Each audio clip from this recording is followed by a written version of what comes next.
Irrigation పై జరిగిన చర్చలో మాజీ మంత్రి హరీష్ రావు మంత్రుల మధ్య డైలాగ్ వార్ నడిచింది. కేఆర్ఎంబీకి ప్రాజెక్టుల అప్పగింతపై పరస్పరం ఆరోపణలు చేసుకున్నారు నేతలు. కేసీఆర్, హరీష్ టార్గెట్ గా అటాక్ చేశారు మంత్రులు.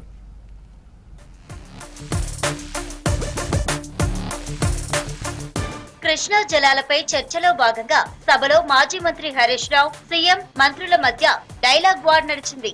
కేఆర్ఎంబీకి ప్రాజెక్టుల అప్పగింతపై పత్రికల్లో వచ్చిన వార్తలను ప్రభుత్వం ఎందుకు ఖండించలేదని ప్రశ్నించారు హరీష్ రావు. రెండో కేఆర్ఎంబీ మీటింగ్ లో ప్రాజెక్టుల అప్పగింత స్పష్టంగా ఉందన్నారు. తమ ప్రభుత్వం ప్రాజెక్టుల అప్పగింతకు ఒప్పుకోలేదన్నారు. అధికార పక్షమైన ప్రతిపక్షమైన వాస్తవాలు ప్రజలకు తెలవాలంటే ఇద్దరు కూడా ప్రజెంటేషన్ ఇచ్చినప్పుడు వాస్తవాలు సభకు తెలుస్తాయి, సభ ద్వారా ప్రజలకు కూడా తెలిసే అవకాశం ఉంటుంది. కానీ మీరు ఈరోజు ఏకపక్షంగా ఇవ్వడం అనేటువంటిది ఇది చాలా బాధాకరం. కృష్ణా జలాలపై చర్చకు కేసీఆర్ మొహం ఎందుకు చాటేశారని ప్రశ్నించారు సీఎం రేవంత్. ప్రాజెక్టులను కేఆర్ఎంబీకి అప్పగించబోమని ప్రభుత్వం చెబుతుంటే ఇంకా వాదన ఎందుకన్నారు.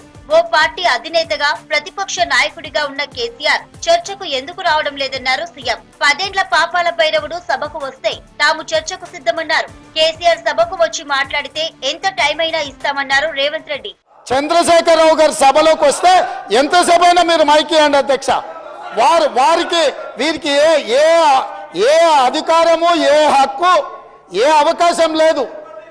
కాబట్టి చంద్రశేఖరరావు గారు ఈ సభలోకి వచ్చి వారు మాట్లాడితే ఇక వారు మాట్లాడడానికి ఏమీ లేదు, వారు చెప్తే వినడానికి కూడా ఏమీ లేదు అధ్యక్ష. 6 సార్లు ఎమ్మెల్యేగా గెలిచిన సీఎం కాలేదనే బాధ ఉత్తమ్ కు ఉందన్నారు హరీష్. దీనికి కౌంటర్ ఇచ్చారు మంత్రి ఉత్తమ్. మామను దింపి పదవి తీసుకోవాలనే ఆశ మీకుందని సెటైర్ వేశారు. మీకు మీ బావకు ఏం పంచాయతీ ఉందో మాకు తెలియదన్నారు ఉత్తమ్. మీ మామను దింపి కావాలనుంటేవో మీ బావతో మీ పంచాయతీ ఉండదో మీ అందరం కలిసే ఉన్నాం. అనవసరం మాట్లాడద్దు. Speaker sir, I object to his all kinds of false allegations. మా ఉత్తమన్న ఫ్రస్ట్రేషన్ నేను అర్థం చేసుకుంటలే. ఏంటంటే మా ఉత్తమన్నకి ఏంటంటే పుట్టు కాంగ్రెస్ వాది 6-7 సార్లు గెలిస్తే అయ్యో నేను ముఖ్యమంత్రి కాకపోతే అని చెప్పి పాపం బాగా రంది ఉన్నది. ఓకే. నల్గొండలో బీఆర్ఎస్ సభతో ప్రభుత్వం హడావిడిగా అసెంబ్లీ తీర్మానం పెట్టిందంటూ హరీష్ చేసిన కామెంట్స్ పై తప్పుపట్టారు మంత్రి కోమటిరెడ్డి. 10 ఏళ్లలో ఉమ్మడి నల్గొండకు బీఆర్ఎస్ తీవ్ర అన్యాయం చేసిందని మండిపడ్డారు. అందుకే మొన్నటి ఎన్నికల్లో నల్గొండ జిల్లా ప్రజలు బీఆర్ఎస్ కు బుద్ధి చెప్పారన్నారు. కేసీఆర్ నేలకు ముక్కు రాసి క్షమాపణలు చెప్పాకే నల్గొండకు రావాలన్నారు మంత్రి. కేసీఆర్, హరీష్ రావు, జగదీష్ రెడ్డి కలిసి మా జిల్లాని నాశనం చేసిండ్రు. దక్షిణ తెలంగాణ నాశనం చేసి ఇవాళ మంచినీళ్ళు లేక అధ్యక్ష ట్యాంకర్లతోని ఇవాళ మళ్ళా ఫ్లోరైడ్ నీళ్ళు తీసుకొచ్చే అధ్యక్ష మాది. అందుకనే క్షమాపణ చెప్పాలి. ఇదే కేసీఆర్ గారు బయలుదేరే ముందు ముక్కు నేలకు రాసి నల్గొండ జిల్లాలో ఎంటర్ చేయాలని చెప్పి ఈరోజు శాసనసభలో ప్రాజెక్టులు కేఆర్ఎంబీకి అప్పచెప్పమని మేము తీర్మానాన్ని ప్రవేశపెడుతున్నామని ఈరోజు కాంగ్రెస్ పార్టీ ముందుకు రావడం అంటే డెఫినెట్గా ఇది తెలంగాణ ప్రజల విజయం, బీఆర్ఎస్ పార్టీ విజయం. 10 ఏళ్లుగా retired ENC Muralidhar Rao BRS చెప్పినట్టే చేశారని విమర్శించారు డిప్యూటీ సీఎం బట్టి విక్రమార్క. మురళీధర్ రావుతో తమకు అనుకూలంగా బీఆర్ఎస్ నేతలు మాట్లాడించుకున్నారని ఆరోపించారు. మాజీ ENC Muralidhar Rao BRS agent అని మండిపడ్డారు. రాష్ట్రానికి నష్టం చేసిన మురళీధర్ రావును తట్టబుట్ట సర్ది పంపించామన్నారు.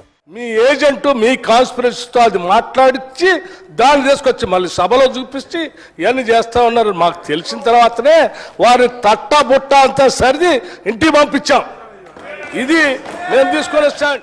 గత ప్రభుత్వంలో ప్రాజెక్టులను మాజీ సీఎం కేసీఆర్ దోపిడీ వ్యవస్థగా మార్చారని మండిపడ్డారు మంత్రి పొన్నం ప్రభాకర్. కృష్ణ అయినా గోదావరి అయినా మన వాటా మనకు దక్కాల్సిందే అన్నారు. మీరు చూసుకోండి, ఎవరు తీసిన అధ్యక్ష 44 టీఎంసీ నుంచి 85 టీఎంసీకి అసెంబ్లీలో ఎవరు ప్రకటించిన అధ్యక్ష? ఇలా మీరు తెలంగాణ ప్రభుత్వంలో కాంగ్రెస్ వచ్చి 2 నెలలు కాలే ఇలా మీరు ఈ విధంగా ఆరోపణలు చేస్తుంటే ఏంటి అధ్యక్ష? ఇలా కృష్ణా కావచ్చు, మీరేంటో గోదావరి అంటే గోదావరి దోచుకొని పోనీయా? కృష్ణా కావచ్చు, గోదావరి కావచ్చు, ఈ తెలంగాణ ప్రజలు వ్యవసాయానికి ఉపయోగించుకుని ఇల్లు హక్కు. ఇక రాష్ట్రానికి జరిగిన అన్యాయంపై పోరాటానికి విపక్షాలన్నీ కలిసి రావాలన్నారు మంత్రులు.